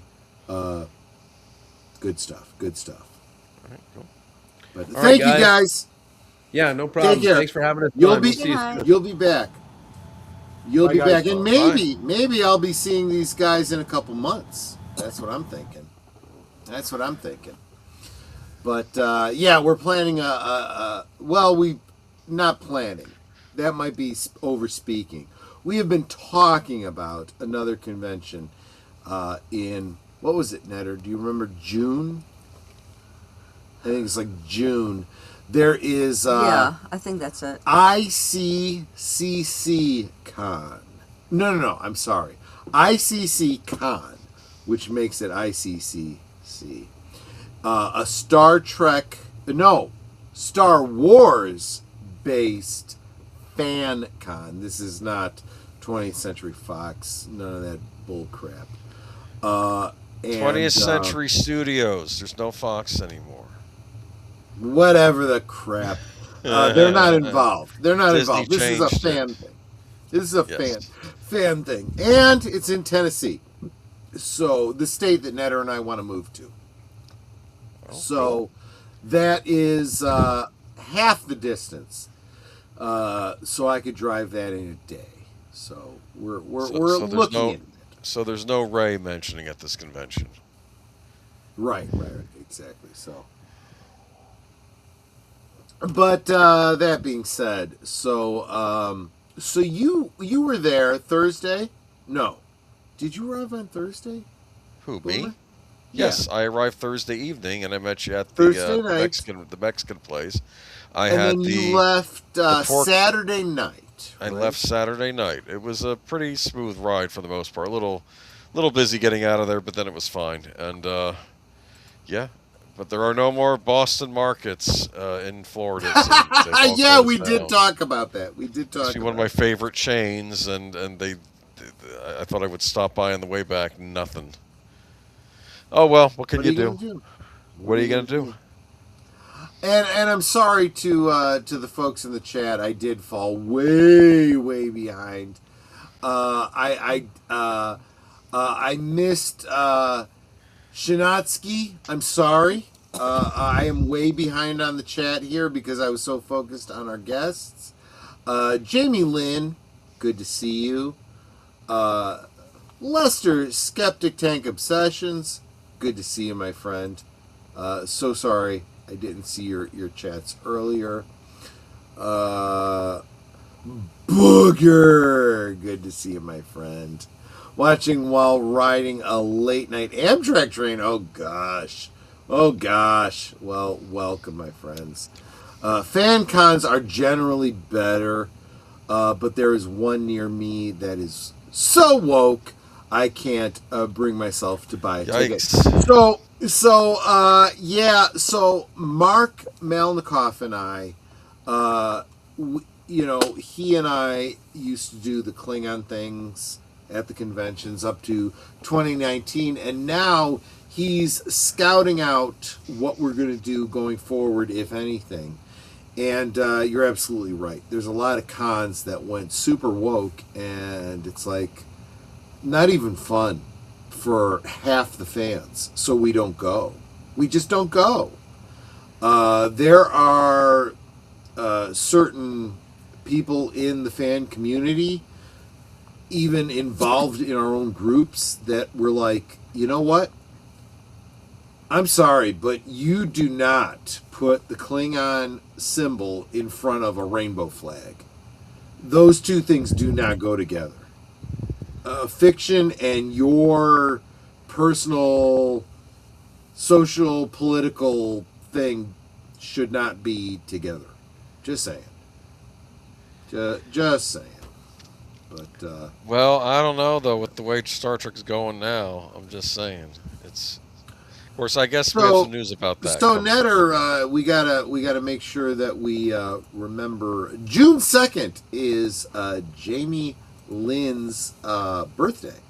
I do try to keep track of people's birthdays when they mention it.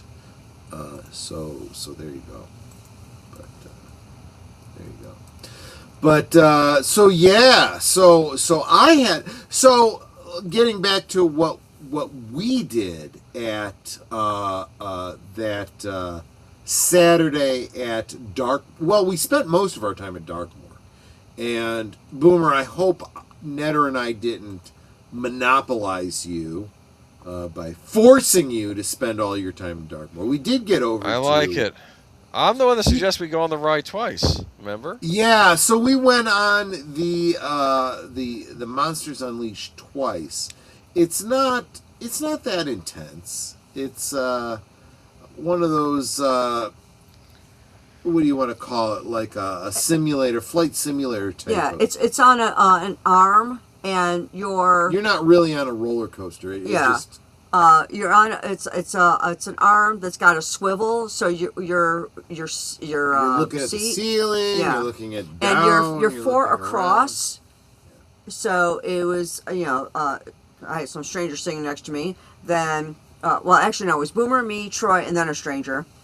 And, so you go through, and when you first come off the platform, it swivels so that you're now facing the other side. So when you're first looking, as if I'm looking at Troy, and then when you first come in, it turns around as if you're then looking at me, who's across from Troy. And then from there, it's like, okay, everyone hold on. And then it like starts dipping and moving and all this sort of thing. My one thing I would suggest, if you've never done this ride, trust the ride. Here's what I mean by that. I had a tendency to, you'd see like the werewolf and Frankenstein fighting, right? And I didn't want to miss anything. So as we were going away from them, I'd be turning to look, and what I didn't realize was the animation was repeating. So it shows you're getting the whole view if you just pay attention to what it's showing you. You don't have to look back. When you look back, you're seeing it kind of repeating for the guys behind you. So, but yeah, it's really, really cool. And they hit, Monsters Unleashed was meant to hit all of them. The part that Troy really liked is we're going past the Phantom of the Opera. Oh, God, this was great. This was great. And he calls out and says something like, So as we're coming up, you come in and you're seeing the back of the Phantom playing the organ, right? And I'm like, oh, Eric, good to see you, my friend. And just as I'm finished saying that, he turns around and he's like this. And I'm like, hey, he waved at us. Like he heard me. I thought that was so cool. I thought that was so cool. But anyway, yeah, little things like that. It was just a coincidence. It wasn't like it was reacting to me, but that was really, really cool. But and welcome, Tired Midnight Blogger. Good to see you, Curtis Selby. Good to see you, my friend. But yeah, so we actually rode that ride twice. We had dinner, well, not dinner, lunch. We had lunch at the Steakhouse. Das Steakhouse. Steakhouse. S-T-A-K-E. You had some sort of beef thing, right? I had a beef fillet. They don't give you a choice. You don't get to say rare, medium, whatever. It's medium. And with this sauce, I don't know what this sauce was, but it tasted salty, bloody. It wasn't sweet. I loved it. It was like, for those of you that like rare, this replaces the flavor of the rare without us having to worry about the possibility of liability or whatever. It was so good. It was a medium slice of steak. It was so good. It was so good. If we go back again next year, now I had a chicken sandwich on a black bun, and I suppose it would have been good, but they drenched the sandwich in the sauce. So it was sticky and just not appetizing because of all this. They had so much sauce on there. It was like it was a variation on ketchup. So they gave you a little thing of ketchup for your French fries, but they also gave you this darker ketchup adjacent sauce. Which I accidentally dropped onto my fries, which actually tasted good on the fries. Yeah. But there was so much of it on the sandwich that I couldn't enjoy it. I ended up taking it apart and eating the chicken by itself, the coleslaw by itself. So if we go back next year, I think I'm going to have the dish that Boomer had, which I think is like, was it a pork dish? Like a roast pork. It was pretty good. I liked it. It looked like it looked like it was slices of tenderloin, but I don't think it was a tenderloin. Yeah, not quite. They said it was pork belly, but I enjoyed it. It was a. It looked yummy. It was good. It was good, and it came with the of course you got the big thing of potatoes and the carrot, and I just liked the way the vegetables looked. I don't know, it was old school, Netter right? had a really good garlic. What was it? Garlic mashed potato. It was really Yeah, good. the garlic mash was fantastic. The Or did I have that? Did you have the French You fries? had it. no, you. She I'm had sorry, French I had the fries. French fries. You had the garlic mash. That's what it was. That's what it was. I forget But who it had was what. We so shared, good. We shared, you know. So the whole shtick of the place was okay. So keep in mind first the Darkmoor.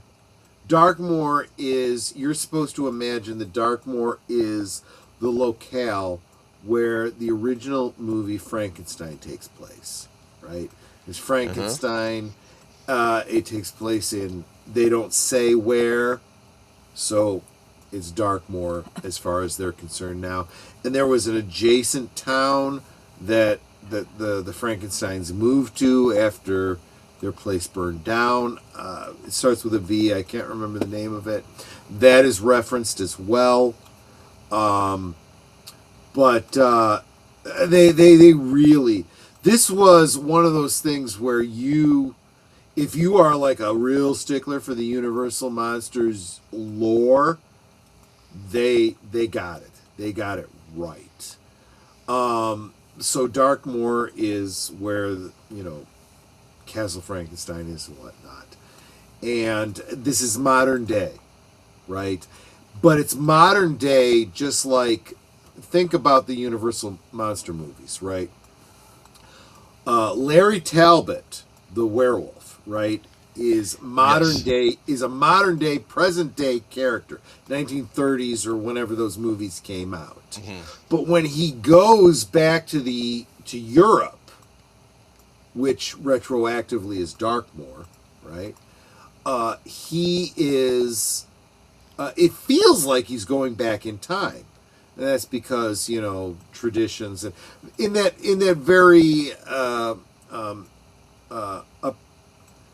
Twin Peaks-ish kind of way, right? When we watch Twin Peaks, we're like, look, we know it takes place in the 1990s. They got cell phones and so forth. But there's this very 50s, 60s kind of feel to it, right? Very timeless. Time hasn't really touched them the way it has the rest of us because they're in kind of a set. Well, that's the way it is in this old world style European town of Darkmoor, which I think they did very to a greater degree. There is a wiki for Darkmoor and the whole epic universe, dark universe. I encourage people to check out. I'm kind of going through. There's a big graphic of the family tree of Frankenstein that I didn't even catch the 2 times I rode the ride. Darn it! I know. I wanted to see where she falls because I know, I kind of know the tree from the movies, but I'm not exactly. I'm working on a family tree for them based on the family tree that's provided there. I'm digging into this. I really am, guys. Because there's the son that was Basil Rathbone. There's the grandson that was Gene Wilder. Right. There's the niece that was played by that very attractive woman in Frankenstein Meets the Wolfman, and I'm just trying to think who else. Elsa Frankenstein. Yes. So there have been others. Yeah. So I'm just trying to figure out. There are 2 Elsa Frankensteins. Don't be confused. We'll talk. Oh, okay. About that. Well, I did not know that. Okay. Different generation. Yeah. So, well, I mean, look, you're named after your grandfather. You're named after an aunt or whatever. That shouldn't be a big surprise. But my Aunt Helen so wanted you to be named Elsa for some reason. Okay, I'm just kidding. No, exactly right. We're probably going to do because I have had this vision of what I would do if I was in charge of Universal's Dark Universe.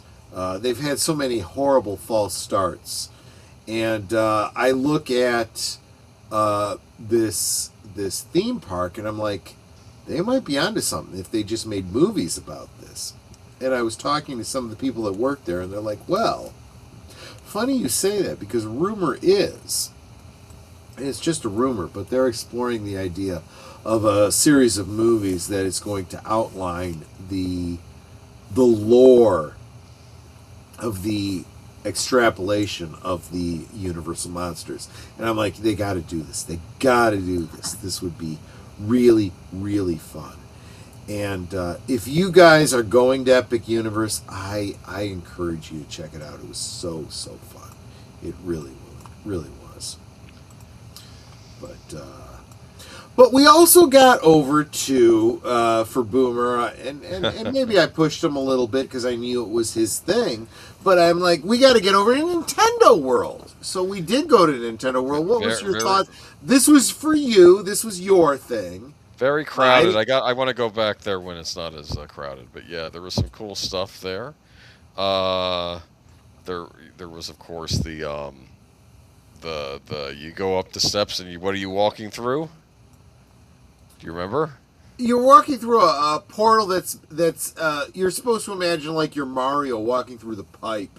Yes, and then you enter out into the castle and all that. Yeah, and it was kind of neat. And you know, and of course you keep going in. I did find it odd though. I felt like there was only one way in and one way out when we were there. Yes, there was. Whereas I felt with Darkmoor you could go walk through it either side.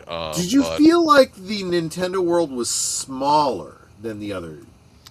A little bit, but I think it's just based on the one they got, you know, in the other parks, you know. So it's like I know there's the one in Japan and the one in California. So now they might be expanding it out, as Gary was mentioning, because they were thinking about doing a Zelda ride at some point, I think. Yeah, exactly. Yeah. And I think they really should. It did. It felt like very claustrophobic. So when it was crowded too, that didn't help. That was a busy part of the park. When Boomer says it's crowded, I don't think it was more crowded than the other universes. I think it was just that they were all in a smaller, confined space. That was the problem. It was very, well, like you said, Japanese, right? You know, it was very compressed and tight, and it was like, I was getting claustrophobic. I don't know about Netter, but and we didn't really go on any rides there. We kind of visited some of the shops there, and it was like, hey, let's go back to Darkmoor. There was only one thing that I would have bought there, and I actually didn't think about it until later. Mm-hmm. We went to one shop, and they had the interactive Niffler.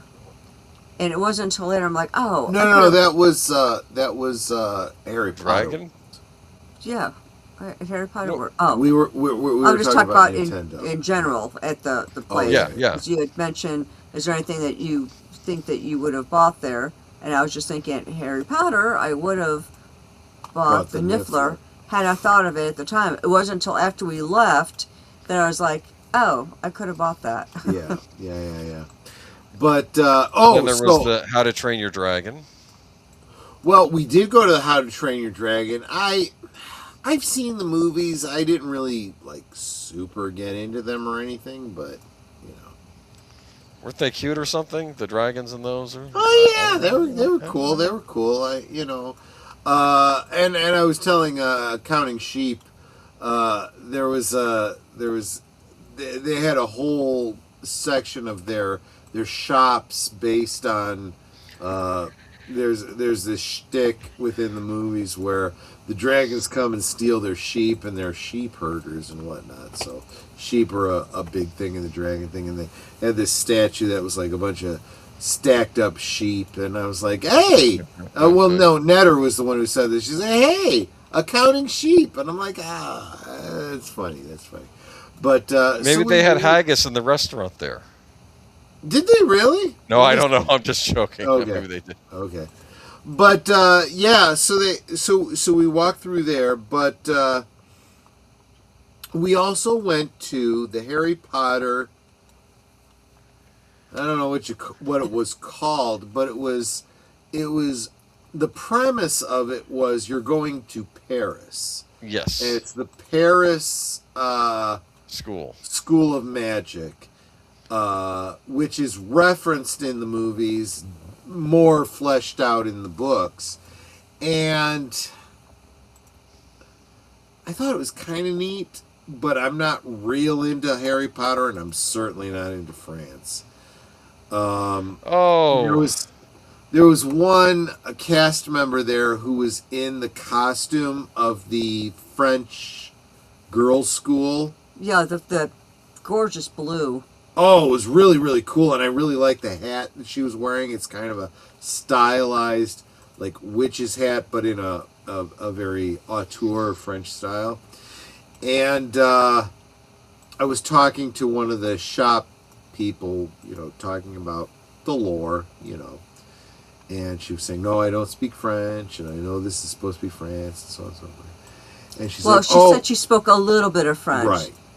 And she said, and I know that the school that they reference in the books, they discuss it as though it's an all-girls school, but it's not an all-girls school. It could be girls, it could be boys. And I'm like, okay, fine, whatever. It's like, look, it is what it is. You don't have to, you don't have to, go all gender politics or anything like that.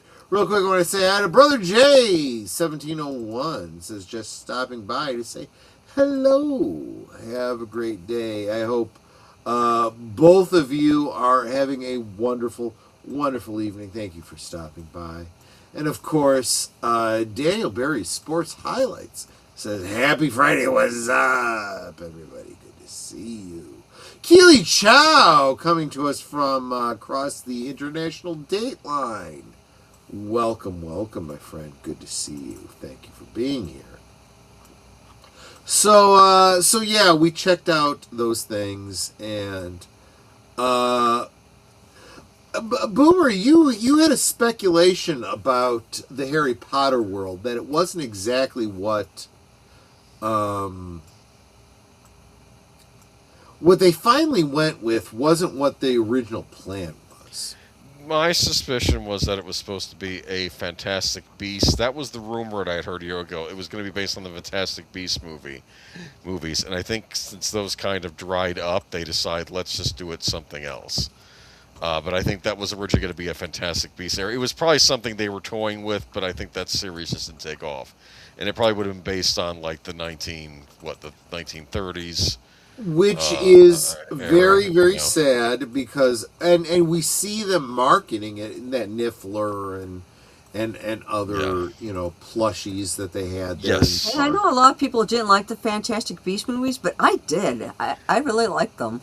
No, I think Warner Brothers basically sabotaged it when they kicked Johnny Depp out because of certain trials going on. They absolutely did. And I think that kind of hurt the final movie.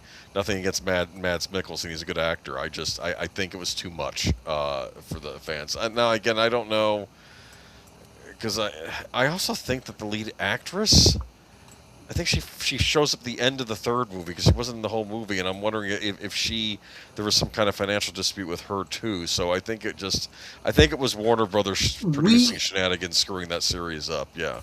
Because I knew Netter liked at least the original movies, I got her all of the Harry Potter films, and then I started to get her the Fantastic Beasts. I think we got at least the first two. I'm not sure. Netter's going to check. But I didn't see any of the ones that Mads Mikkelsen was in. I don't know anything about that. That was the third one. We didn't get that far. We were we checked out and we're like, screw them. Would it be under Harry Potter or F for Fantastic Beasts? It's not a terrible movie. I think the fans just didn't come out because they got rid of Johnny Depp. I liked it being set in the U.S. I liked it being set in the 30s. It's pretty cool. Okay, we got Fantastic Beasts and where to find them, Blu-ray and DVD. Then we got Crimes of Grindelwald. Crimes of Grindelwald. I think that was the second one, yes. And we got The Secrets of Dumbledore, which is still sealed, so we never watched that one. Well, there you go. You should watch that at some point and let us know what you think. See, that just tells you where we're at on that. We've kind of been. That was it. Those are the three. Those are the three movies. And that's the one that makes Dumbledore gay, right? Well, here's what I'll say at least about it. I don't think they're overt about that. I mean, maybe if you're reading their language and Dumbledore and him meet, that maybe there was something, but you could also. Let me be very clear. Yeah. I have nothing against if you're gay, if you like same sex, that's fine. That's your thing. I don't care. I really don't. But I don't like people projecting that on characters unless the author decides that's the case. If what's her name had decided, yes, he's gay and made it very overt in the story, and that was part of the canon of it, fine. There's no kissing in it, if that's what you're worried about. Okay? Oh, jeez. Yeah. Look, here's the thing. I don't care, gay, straight, whatever. Maybe kind of rein it in a little bit. We don't need to see all of the, Like I said, I don't think anything in the movie was done in bad taste, if that's what you're worried No, the movies were done pretty well. But, I mean, I'm just, but it's just which is unfortunate because if they're trying to, gay bait it, they're pissing off the gay community because they're not going hard enough into it. Well, they like I said though, they switched the actor. It was supposed to be Johnny Depp, and now it's Mads Mikkelsen. After the biggest problem. That's the biggest problem. Colin Farrell was originally until the mask came off, and it was Johnny Depp underneath. When it came down to that whole Johnny Depp thing, they effed that up. That was the woman in charge of Warner Brothers who no longer is working there. No one gave Warner Brothers is a mess. F about Dumbledore being gay. It was the whole sidelining Johnny Depp, and it was like, you know what? Screw you. We're done. We got a Warner Brothers story coming up on Sunday, which I'm almost like, you know what, Paramount, just don't bother. Just let them fry, let them sink. I'm done. We'll talk about it on Sunday. Right. So again, just wrapping this whole thing up. This whole past weekend, MegaCon, meh, right? Epic Universe, friggin' awesome. But head and shoulders above all of that was getting together with Boomer and Gary and Andy and all the other people that we got to meet in person. You guys don't understand what it's like to be able to shake hands, to hug, to see face to face. And I'm a hugger, so we meet. You're going to get a hug. Yeah. And I'm the same way, right? That's just the way it is, and it was so good. It was so good to get personal time. I'll be honest, Boomer, and this is neither positive or negative. It just is. Your face and your voice don't sync up. It's different. What is that supposed to mean? No, it's not negative. It's you don't look like you sound. You don't sound like you look. It's kind of funny. It's kind of funny. Well, it's like there's another YouTuber we watch, Gray Still Plays. He definitely does not sound how he looks, and he does not look how he sounds. He's got this great voice, but then you look at him, and he kind of looks like an aging hippie. Yes, exactly right. Well, and it's like he just that sound like his voice. And that's not a knock. He's not an ugly man, but it's not. It's not what you picture when you hear the voice. And when you hear Boomer's voice, you may picture something. No, whatever you're picturing, probably not. Probably not. And you're not you're a good looking guy, but okay. but not what you would expect based on your voice. So what? I don't look like John Wayne. Is that what you're saying, or something? I guess nobody does. But you don't look like your voice. Is all I'm saying. What I'm saying is, ladies, you're missing out. You're missing out if you don't take the opportunity to track down Boomer at one of these events, one of these cons.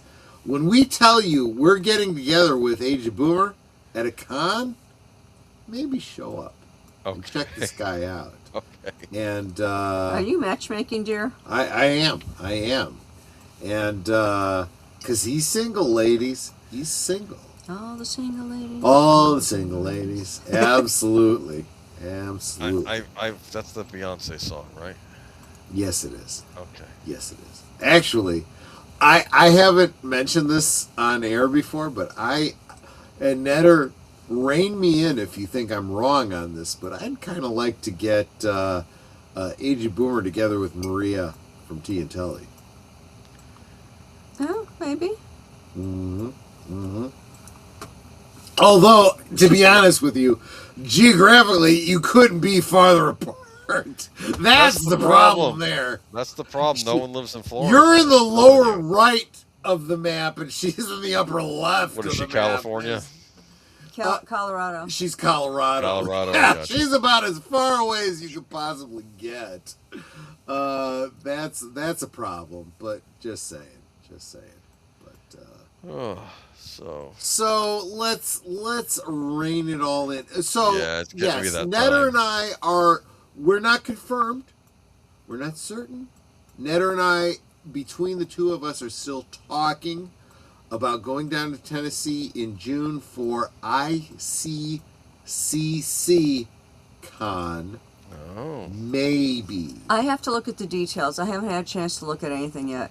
For us, it would be far cheaper than MegaCon was. We could almost get a full weekend pass each for the price that we paid for MegaCon for one day, and one day drive for us down to Tennessee.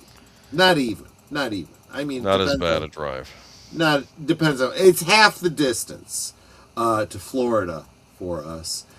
And I don't know, maybe I should reach out to Culture Casino and say, hey, buddy, you didn't make it down to MegaCon.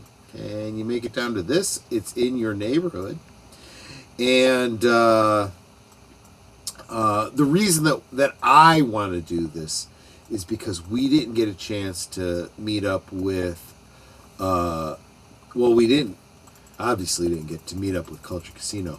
But Jonas J. Campbell and WDW Pro were both at MegaCon, and we missed them. We didn't get to chat with them. So they are going to be at ICC.com. So I definitely want to get there if we can manage it. If Netter,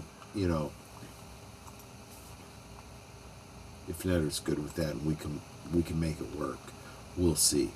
But just throwing that out way in advance, or as far in advance as we can, so you guys,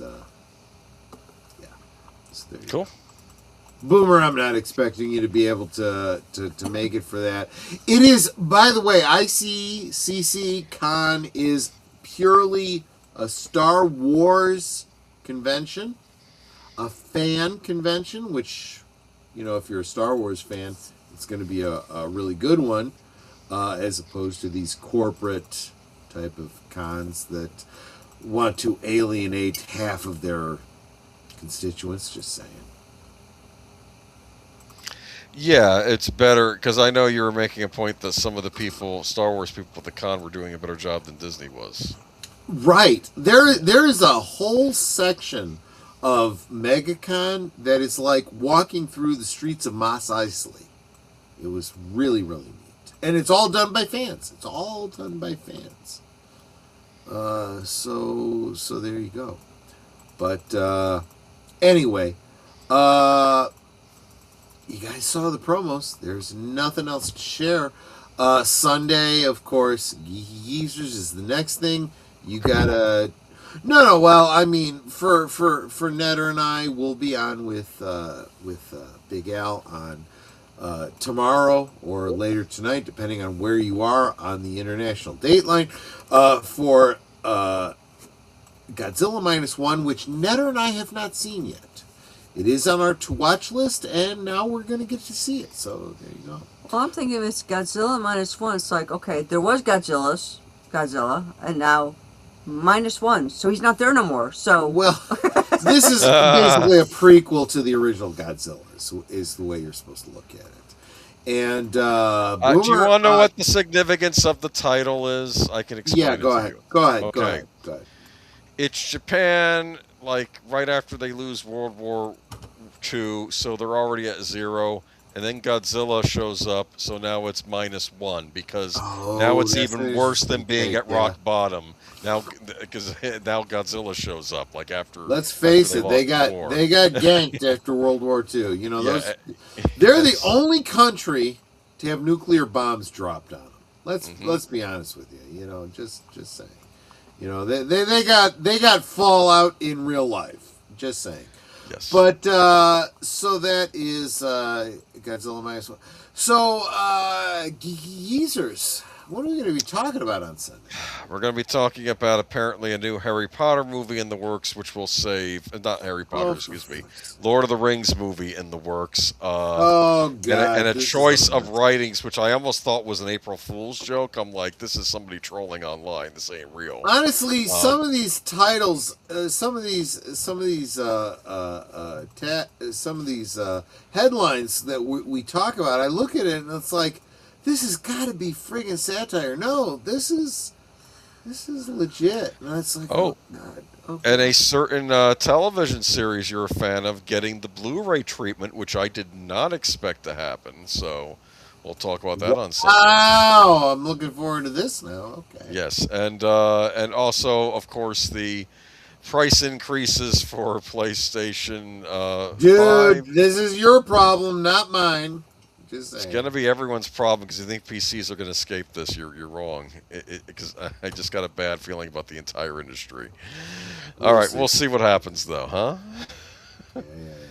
That's all right. You could buy one of those old Bitcoin computers that they were using to harvest Bitcoin and play like some old 6th generation games on it. You'll be good to go. Yeah. That'll be our gaming from now on. I don't believe this. Boomer, you know what I've been playing, right?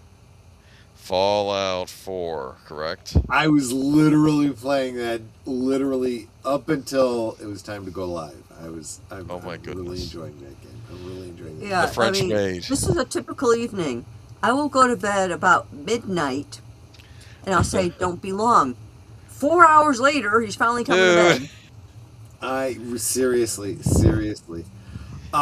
This fills all the niches that I love about gaming. It's a good game in and of itself, but it's very customizable. It allows a lot of custom content. I really enjoy it. It's a game that I love that takes the place of most adventure games that I like to play and The Sims. The Sims, just fuck that whole series. I literally purged The Sims from my hard drive. I don't even play it anymore. But yeah, I'm really enjoying Fallout. And it's really because of the TV show. The TV show is doing a great job of pulling in new fans, and I'm one of them. That's good. Look, Netter isn't even playing the game, and she's following along with me because most of the time, unless I'm doing like side quests, or building communities and stuff like that, just housekeeping type bullshit. Main quest type stuff I do when Netter is here to watch on the big screen. So she's totally in on all the lore. So when I talk about stuff, she knows what I'm talking about. she gets the lingo. Netta and I are simpatico. Simpatico and all that. Simpatico. I like that word. Yeah. She. It sounds Italian. That and we definitely speak the same language. So when I talk about what she might have missed, in the 4 hours that she was sleeping and I was playing, she's keyed in. She's like caught up. What's funny is he'll be go around and collecting stuff, whatever, searching, and it's like, go back to the desk. You missed a bobblehead. She's good. She catches those details. Yeah, that's. I'm better off playing the game when she's watching than when she's gone to sleep and I'm on my own. But cool. I don't know. Tell me, guys. The 20 of you that the stream says is watching right now, if you're interested in Fallout, if you are Fallout fans, if you play Fallout, if you'd like me to do a whole stream related to that, I'd be happy to. Just let me know that there's an interest in that, and I'll do that. I guess I should say, if there's anything that you guys want me to talk about more, let me know. Geeky stuff, right? So let's wrap this up because we've already gone past the 11 o'clock point. Boomer, anything that I missed that you think I should bring up? No, I think we covered it all pretty well. So we'll shift this till next week, and we'll join us again. What are we doing next week, Boomer? Do you have any? Do you want to? Is it time for another AI stream? How many articles do you have? Do you have one? We got a few. It's up to you. Let's do it. Let's do it. That's fine. That's fine. And then everyone's favorite subject. Okay. Let's do AI next week, and then we'll plan a karaoke stream the following week. Sounds good. Okay. And Netter, any last thoughts? Any last words before we wrap it up? Well, you know how much we love you. So thank you so much for being here. Thank you for encouraging all of us tonight. Make sure if you haven't already, you do the clicky things, you do the thumbs up. Well, it's a little late to share out the stream, but hey, if you want to maybe draw some people to come back and watch on the rewatch. Yeah, but thank you all for being here. You guys are Osmo. Absolutely. And when she says love, she means it. Jamie Lynn, thank you so much. You're wonderful in the chat. You really are. All of you are. And I super appreciate every single one of you. I am friggin' blotto, which is where I want to be when I end a stream on Fridays. Going into Saturday for some of you. So thank you all so much. I will get off a DM to Gary and Andy tomorrow to thank them for being here. Thank all of you for being here. You guys continue to encourage me. I will continue to do this crap. This is awesome. Thank you guys so much. Sounds great. You guys all take care of yourselves. Be healthy. Gosh, you can't really have life to the fullest unless you are healthy. Please take care of yourselves. Stay hydrated because it's good for your health. Hail hydration.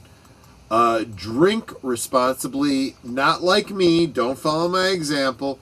Drink responsibly. And we will, of course, see you on the next one. Take care, everyone. Bye-bye. Good night.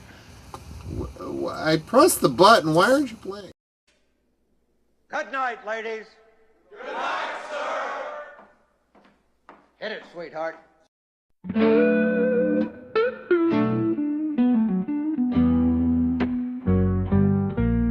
The neon lights are fading. Closing time is near. Whispers in the corners. Secrets shared sincere. The bartender's polishing the final glass. Time slips away like moving through the grass. Last call come true. One more round, friends, from me and you. Let's toast to the night, to the stories we've spun. Here's to the laughter and to what's begun. The shadows are dancing as we linger still. Every clink of a glass, a memory to distill. Beneath this smoky haze, our feelings they unfurl. A tapestry of whispers in this corner of the world.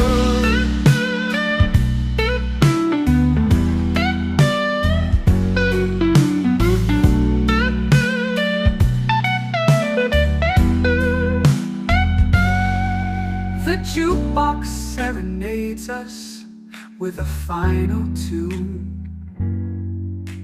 crooning to the lonely and the lovers under the moon. With every soft note, the end draws ever near. But in this fleeting moment, there's nothing to fear. Last call for alcohol.